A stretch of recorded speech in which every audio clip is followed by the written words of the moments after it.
जिसको भी free class करना है, इकोनॉमिक्स से संबंधित पढ़ाई करना है, वह मेरे YouTube channel Vijay Shah master in economics को सब्सक्राइब कर सकते हैं। और मेरे यूट्यूब चैनल की वीडियो को लाइक करें, कमेंट करें और साथ में बेल आइकन को दबा दें ताकि मैं जो भी वीडियो बनाऊं आप लोगों को तुरंत प्राप्त हो जाए। आज मैं पढ़ाने वाला हूं अर्थशास्त्र की केंद्रीय आर्थिक समस्या। तो चलिए शुरू करते हैं अर्थशास्त्र की केंद्रीय आर्थिक समस्या और देखते हैं कि अर्थशास्त्र की केंद्रीय आर्थिक समस्या में किन किन बातों का अध्ययन किया जाता है तथा किन किन बातों का इसमें हमें पता चलता है।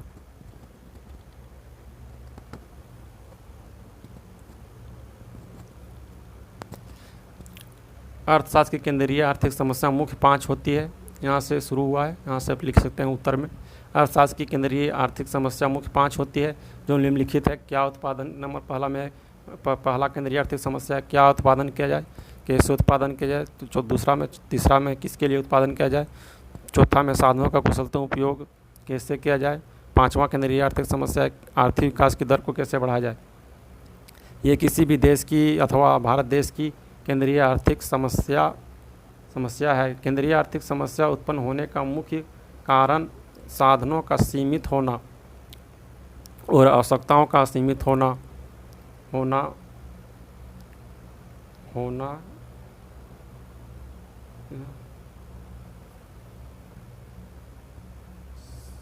असीमित होना जिससे केंद्रीय आर्थिक समस्या का जन्म होता है। अब हम एक एक करके इन 5 केंद्रीय आर्थिक समस्याओं को समझने का प्रयास करेंगे और इन आर्थिक समस्याओं का विस्तारपूर्वक अध्ययन करते हैं। अर्थशास्त्र की केंद्रीय आर्थिक समस्या मुख्य 5 है। क्या उत्पादन किया जाए, कैसे उत्पादन किया जाए, किसके लिए उत्पादन किया जाए, साधनों का कुशलता उपयोग कैसे किया जाए, आर्थिक विकास की दर को कैसे बढ़ाया जाए। पहला आर्थिक समस्या जो है क्या उत्पादन किया जाए। इसमें मुख्य रूप से किन वस्तुओं का उत्पादन किया जाए, यही अर्थशास्त्र की केंद्रीय आर्थिक समस्या है। क्योंकि मनुष्य के आवश्यकताएं अनंत है और इनकी आवश्यकताओं को पूरा करना अर्थव्यवस्था को पूरा कर क्योंकि मनुष्य की आवश्यकताएं असीमित है और इन आवश्यकताओं को पूरा करना ही अर्थव्यवस्था की प्रथम केंद्रीय आर्थिक समस्या है। जिसमें क्या उत्पादन किया जाए। हम जहाँ भी देखते हैं अपनी आँखों को जिस तरफ फैलाएंगे विभिन्न वस्तुओं का हमें उत्पादन दिखाई देगा। जैसे शर्ट, पैंट, कपड़ा, ये बोर्ड, बहुत तरह के गेहूँ, चावल, आटा, चीनी, ये सभी उत्पादन वस्तुएं हैं। इसलिए पहला केंद्रीय आर्थिक समस्या है कि क्या उत्पादन किया जाए। दूसरा है कैसे उत्पादन किया जाए। कोई भी वस्तु उत्पादन करने का आप सोचेंगे तो पहला प्रश्न यही उठेगा कि क्या उत्पादन किया जाए। दूसरा में कैसे उत्पादन किया जाए। कोई वस्तु उत्पादन करने के लिए हमें निम्न उत्पादन साधनों की आवश्यकता होती है, जिसमें से है बल, श्रम, पूंजी, भूमि, ये साधन की आवश्यकता हमें होती है और मशीन। इन सभी की आवश्यकताओं के बिना उत्पादन नहीं किया जा सकता है। इसलिए इन सभी वस्तुओं के सहयोग से उत्पादन किया जाता है। इसलिए कैसे उत्पादन किया जाए, इस प्रश्न का उत्तर में हमें मशीनों का उपयोग करना पड़ता है और मानवीय संसाधनों का उपयोग करके हम उत्पादन कर सकते हैं। इन सभी बातों का अध्ययन हमें कैसे उत्पादन किया जाए उसमें करना होता है या करते हैं। तीसरा में किसके लिए उत्पादन किया जाए। आप जो उत्पादन करते हैं वह किसके लिए उत्पादन करेंगे। या तीसरा आर्थिक समस्या है। कोई भी उद्योगपति होते हैं तो वह पहले सोच लेता है कि हमें किन वस्तुओं का उत्पादन करना है, किन वस्तुओं का बाज़ार में अधिक मांग है, वही वस्तुओं का वह उत्पादन करता है। इन सभी बातों का अध्ययन अर्थशास्त्र की केंद्रीय समस्या तीसरी समस्या में किया जाता है कि हमें किनके लिए उत्पादन करना है, किसके लिए उत्पादन करना है, जिसमें इसके लिए उत्पादन किया जाए। या तीसरा आर्थिक समस्या है, इसमें से उद्योगपति या देश के उत्पादक यह सोचते हैं कि उत्पादन तो करेंगे लेकिन किसके लिए करेंगे। मानव के लिए, उपभोक्ताओं के लिए, या या पूंजीगत वस्तुओं का उत्पादन करेंगे,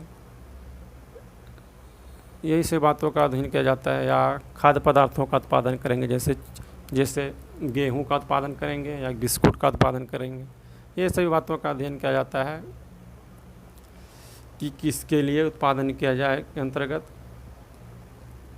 अगर आप बिस्कुट का उत्पादन करते हैं तो मान लीजिए कि मानव के लिए उत्पादन कर रहे हैं, मानव उत्पादन तो कर रहे हैं, मानव के लिए उत्पादन कर रहे हैं, लेकिन सबसे अधिक बच्चों के खाने वाले वस्तुओं का उत्पादन कर रहे हैं बिस्कुट, क्योंकि सबसे अधिक बिस्कुट बच्चों ही खाते हैं। और गेहूँ जो है, गेहूँ से आप रोटी या जो है सो बहुत लोग खाते हैं। मतलब आप खाद्य पदार्थों का उत्पादन करना चाहते हैं और उपभोक्ताओं के लिए उत्पादन करना चाहते हैं। चौथा है साधनों का कुशलतम उपयोग कैसे किया जाए। यह केंद्रीय आर्थिक समस्या का चौथा समस्या है कि साधनों का कुशलतम उपयोग कैसे किया जाए, क्योंकि देश में साधन जो है सीमित है। एक समय के बाद सभी साधन हो सकता है ख़त्म हो जाए और आने वाली पीढ़ी को इससे कष्ट हो। यही चौथा में कहा गया है कि साधनों का कुशलतम उपयोग कैसे किया जाए। इन सभी बातों का अध्ययन साधनों का कुशलतम उपयोग कैसे किया जाए उसमें किया जाता है। जैसे ले लीजिए भूमि, बंजर भूमि को आप मशीनों की सहायता से उपजाऊ भूमि में बदल कर उसका कुशलतम उपयोग किया जा सकता है। जल या पानी ले लीजिए, इसका मतलब अनुकूलतम उपयोग नहीं हो पा रहा है, कुशलतम उपयोग नहीं हो पा रहा है, क्योंकि जहाँ 1 लीटर में, जहाँ 5 लीटर से 10 लीटर में व्यक्ति अपने दैनिक आवश्यकताओं को पूरा कर सकता है, वहाँ लगभग 40 से 50 लीटर एक व्यक्ति अपने स्नान के लिए ही खर्च कर देता है। मतलब जल का भी कुशलतम उपयोग नहीं हो रहा है। इसलिए यही चौथा समस्या है कि साधनों का कुशलतम उपयोग कैसे किया जाए। पांचवा आर्थिक समस्या है आर्थिक विकास की दर को कैसे बढ़ाया जाए। हम जानते हैं कि भारत एक अल्पविकसित देश है और यहाँ गरीबी, भूखमरी जैसे आर्थिक समस्या है तथा इन आर्थिक समस्याओं को दूर करके भारत देश को विकसित देश कैसे बनाया जाए, यही अर्थशास्त्र की केंद्रीय आर्थिक समस्या का 5वां बिंदु है। आर्थिक विकास की दर को कैसे बढ़ाया जाए, मतलब कहने का एक प्रकार इससे यह मतलब है कि विकसित देश भी जो है, जो डेवलपमेंट है वो अधिक सोचता है कि विकसित तो मेरा देश है, लेकिन इसको और विकसित कैसे किया जाए, विकास की दर को और अधिक कैसे बढ़ाया जाए। और अल्पविकसित देश यह सोचता है कि अल्पविकसित देश से इसको विकसित देश में कैसे बदला जाए। यही आर्थिक समस्या का 5वां अध्ययन बिंदु है। इस प्रकार आज हम देखते हैं कि आर्थिक समस्या का समाधान सभी देश कर रहा है या इन आर्थिक समस्याओं से सभी देश जूझ रहा है। इस तरह हम आज अर्थशास्त्र की केंद्रीय आर्थिक समस्या का विस्तारपूर्वक अध्ययन कर लिए। आप लोग इसी तरह लिखकर अपना कॉपी में उत्तर को कंप्लीट कर लीजिएगा और आंसर को लिख लीजिएगा। प्रश्न जब आएगा तो इसी तरह से आएगा। प्रश्न इस प्रकार से आएगा। प्रश्न दिया होगा, अर्थशास्त्र की केंद्रीय आर्थिक समस्या से आप क्या समझते हैं। इस तरह से प्रश्न दे सकता है। तो दूसरा प्रश्न में इस तरह दे सकता है, केंद्रीय आर्थिक समस्या को बताइए। या तीसरा प्रश्न इस तरह का भी दे सकता है कि आर्थिक समस्या कौन कौन सी होती है, व्याख्या कीजिए। जो भी प्रश्न आए आप लोग इसी प्रकार से लिखिएगा। यहाँ इस तरह से लिखिए, यहाँ से लिखिएगा। अर्थशास्त्र की केंद्रीय आर्थिक समस्या मुख्य 5 होती है जो निम्नलिखित है। क्या उत्पादन किया जाए, कैसे उत्पादन किया जाए, किसके लिए उत्पादन किया जाए, साधनों का कुशलतम उपयोग कैसे किया जाए, आर्थिक विकास की दर को कैसे बढ़ाया जाए। और थोड़ा ये वाला लिख दीजिएगा कि आर्थिक समस्या क्यों उत्पन्न होती है और आर्थिक समस्या में किन किन बातों का अध्ययन किया जाता है। और थोड़ा सा ये सब जो मैं बोला उसको एक्सप्लेन भी कर दीजिएगा कि क्या उत्पादन किया जाए। इसमें लिख के डैश दे के लिख सकते हैं कि पहला अर्थशास्त्र की केंद्रीय आर्थिक समस्या में यही समस्या है कि क्या उत्पादन किया जाए।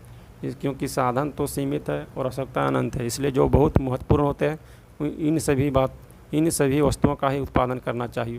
पहला नंबर में लिख सकते हैं। दूसरा में कैसे उत्पादन किया जाए, कैसे उत्पादन किया जाए यह लिख सकते हैं कि उत्पादन करने के लिए उत्पादन के साधनों की आवश्यकता होती है तथा हम उत्पादन के विभिन्न साधनों से उत्पादन कर सकते हैं। दूसरा में इतना लिख दीजिएगा, इसको थोड़ा एक्सप्लेन कर दीजिएगा, विवरण कर दीजिए। दूसरा नंबर में डैश लिख कर ये जो मैं बोला वो लिख दीजिएगा। तीसरा में किसके लिए उत्पादन किया जाए, तो किसके लिए उत्पादन किया जाए ये बिंदु लोग लिख कर थोड़ा डैश दीजिएगा और लिखिएगा उत्पादन तो कोई भी अर्थव्यवस्था करता है, लेकिन उसके सामने तीसरी समस्या यह होती है कि किसके लिए उत्पादन किया जाए और किन वस्तुओं का उत्पादन किया जाए। तो इसका उत्तर में लिखिएगा कि तीसरा में किसके लिए उत्पादन किया जाए, इसमें लिखिएगा कि हम जो भी वस्तुओं का उत्पादन करते हैं वह मुख्य रूप से उपभोक्ता के लिए होता है। उपभोक्ता के विभिन्न आवश्यकता हैं, जैसे एक स्थान से दूसरे स्थान जाने के लिए वाहन, अपने शारीरिक आवश्यकताओं को ढकने के लिए कपड़े, घर में रहने के लिए छत और अनेक प्रकार की वस्तुएं होती हैं। हमें इन सभी महत्वपूर्ण वस्तुओं का उत्पादन करना चाहिए। जो पाँचवा जो है आर्थिक विकास की दर को कैसे बढ़ाया जाए, केंद्रीय आर्थिक समस्या के पाँचवा है। इसको लिख कर थोड़ा डैश दे के लिखिएगा कि हम सभी जानते हैं कि भारत एक अल्पविकसित देश है अथवा देश के सामने आर्थिक विकास की दर को कैसे बढ़ाया जाए, यह अर्थशास्त्र की केंद्रीय आर्थिक समस्या का पाँचवा महत्वपूर्ण बिंदु है। इन सभी बातों का अध्ययन अर्थशास्त्र की केंद्रीय समस्याओं में किया जाता है। इतना लिख कर फिर ये नीचे वाला लिख कर अपने उत्तर को कंप्लीट कर दीजिएगा। इतना ही लिखिएगा, आप लोगों को आपका अंक मिल जाएगा और आपका यह प्रश्न केंद्रीय आर्थिक समस्या पूरी तरह से समाप्त हो जाएगा। ये वाला एग्जाम्पल जो दिया गया है गेहूं और बिस्कुट, ये मैं उत्पादन के लिए समझाया हूँ, इसको उत्तर में लिखना ज़रूरी नहीं है। इसको मैं सिर्फ समझाने के लिए लिखा था, इसको लिखना ज़रूरी नहीं है। आज के लिए इतना ही, मिलते हैं बहुत जल्द दूसरे वीडियो में। मेरा तबीयत अच्छा लग रहा है, अब मैं हो सकता है वीडियो डेली अपलोड करूं। बहुत बहुत धन्यवाद आप लोगों को मेरी वीडियो देखने के लिए।